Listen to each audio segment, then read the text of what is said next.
The Movie Preview Critic. Informing and entertaining your movie world.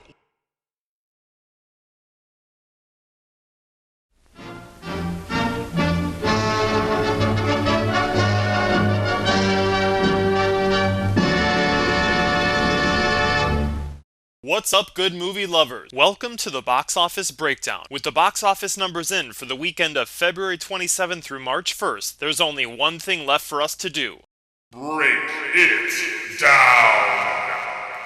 This was a pretty lame weekend in terms of new releases, with only two major films: Jonas Brothers, The 3D Concert Experience, and Street Fighter, The Legend of Chun-Li. And with all the crazy media coverage the Jonas Brothers get, it seemed like a sure thing that they take the top spot from Madea. But I guess it takes more than three teenage boys to take down cinema's toughest, wisest man grandma. Tyler Perry does it again, making $16.5 million for a total of almost 65 after 2 weeks of release. That makes this his most successful movie yet. Now, it did drop 60%, even after adding 20 extra theaters. Last week, its average per theater was 20,000. This week, 8,000, which is still impressive. Remember, the opening weekend average for Friday the 13th was just 10,000, and that was in over 3,000 theaters. While here, Madea is just in over 2,000. While Tyler should treat himself to a nice dinner and celebrate tonight, he should take some time to wonder why there was such a huge drop-off. Just like Friday the 13th 2 weeks ago, it seems like all the fans showed up the first weekend, and the movie wasn't good enough to create word of mouth that would push new people to the theater or bring back the fans that saw it the first week. And more important for Tyler is figuring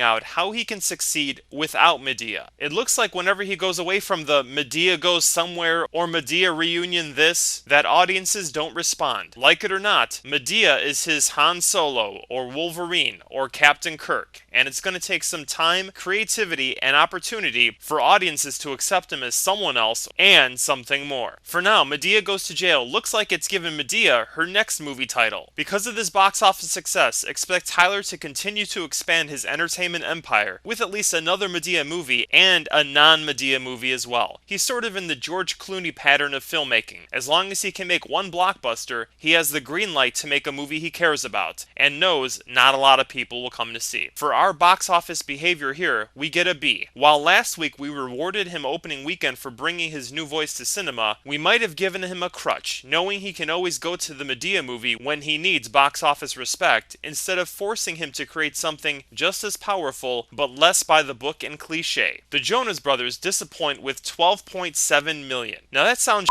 but for some reason the movie was only in about 1,300 theaters. Since it's advertised as the 3D experience, I guess you can't cheat it like My Bloody Valentine did about a month ago. It looks like there are either only 1,300 theaters able to project 3D movies, or this movie wasn't released wider, which doesn't make sense, because I can't even escape Jonas Brothers mania. If anyone's figured out how to make it through the day without hearing about them, leave your advice in the comments section. Its per theater average was about 10,000, which is way above the norm. So either the J Brothers don't have as many fans as the media tells us they do, or the fans are too young to have jobs to make money to pay for the tickets, don't have driver's licenses, or bus passes, or bikes, or locks for their bikes, or a theater within walking distance, or friends, a TV, internet, or a really early curfew. But then again, the Miley Cyrus Hannah Montana Best of Both Worlds concert tour movie from last year made 31 million opening weekend and went on to gross 70 million worldwide. Both of these tween music phenomenons started on the Disney Channel, and it was actually the Hannah Montana show that gave the Jonas Brothers their first pop culture big break. So is this a sign that the tween music craze is fading? We'll find out next month when Hannah Montana the movie is released. If that's a flop, then it might just be time to declare these stars fading. But if it hits, then maybe it's just the Jonas Brothers. Or it could be the 3D thing. Maybe making it in 3D limited the release and the studio shot itself in the box office foot. Since this is basically a recording of their concerts, it probably didn't cost that much to make. So it's almost guaranteed to make the money back, just not as much as Mickey Mouse had hoped for. For our box office behavior here, we get a B, because it's a good thing we didn't reward an easy money-making release, but on the other hand, if you like a band, it's always cool to see them on the big screen.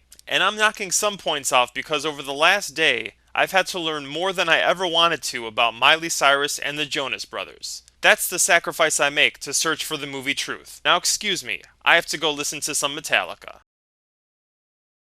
In third place, as expected, Best Picture winner Slumdog Millionaire translates its Cinderella story magic to the box office, moving from 5th to 3rd place, taking in $12.1 million, adding 700 theaters, and making 45% more than it did last weekend. What can you say? It's the movie we're all rooting for, and our support is showing. It's a great example of what happens when we choose wisely and let our box office dollars speak for us. For our box office behavior in continuing to support an original, heartfelt, non-H-Wood creation, we get an A+. 4th place belongs to Taken, making almost $10 million. In its 5th week of release, it loses only 12% as compared to last week, and it's made $107 million, making it the second $100 million movie of 2009. For our box office behavior here, we get an A. While the movie may be over the top and cartoony at times, it's an interesting concept made by a great filmmaker starring a great actor. He's Just Not That Into You makes $5.8 million more. That means its total gross is $78 million in the US, and worldwide it's broken the $110 million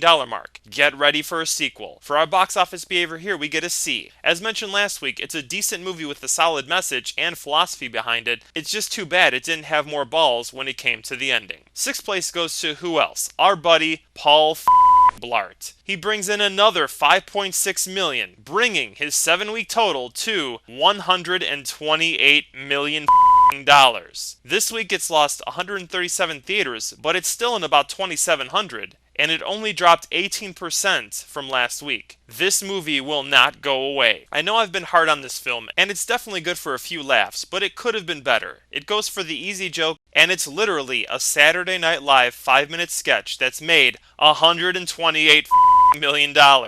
In the US, this could start a horrible trend for the comedy world if we give our box office votes away so recklessly. So just for some depressing fun, let's compare its box office to the box office of other comedies within the last year. Kung Fu Panda. Holy finally, we had to go back to June to beat Paul Blart's domestic gross for a comedy. And it sorta doesn't count because Kung Fu Panda is animated, and animated movies always make a load of money. Let's see if there's a live action movie that's beat it. Get Smart, 130, there it is, finally, another June movie that did well. But there's bad news. Next week, Paul Blart will break the $130 million mark. So, we're going to continue this depressing search for a better comedy that's made more money than Paul Blart domestically in the US, because Yes Man, Tropic Thunder, and Bedtime Stories have all beat him worldwide. But here, we're just focused on America. So for now, we'll see what those numbers look like next week. And we have to continue to give ourselves an F for supporting this one so much. While I'm a fan of Kevin James, I wish this story took its Die Hard the Comedy idea to the land of comedy genius instead of playing it safe. The saddest news of this weekend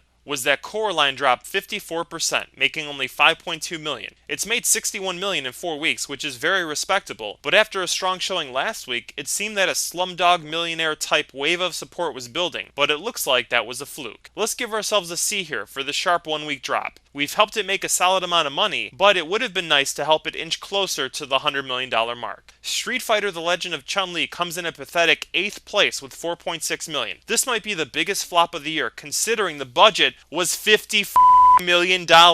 And it's only been released in about 1,100 theaters. Who knows what the studio and filmmakers were thinking? First, it looks horrible. Second, if you're going to spend so much money on it, why not make it a wider release to give yourself a chance to make as much money as possible? Because you know the opening weekend is going to be the biggest haul of its release. Expect this one to be gone by the end of March, with a total of like 15 million in the US. The worldwide take might help this one make money because it's based on a game that's super popular in many countries. So we have to give ourselves an A for recognizing a no-effort, money-grabbing excuse for a movie. This is our victory of the week. Give yourselves a hand.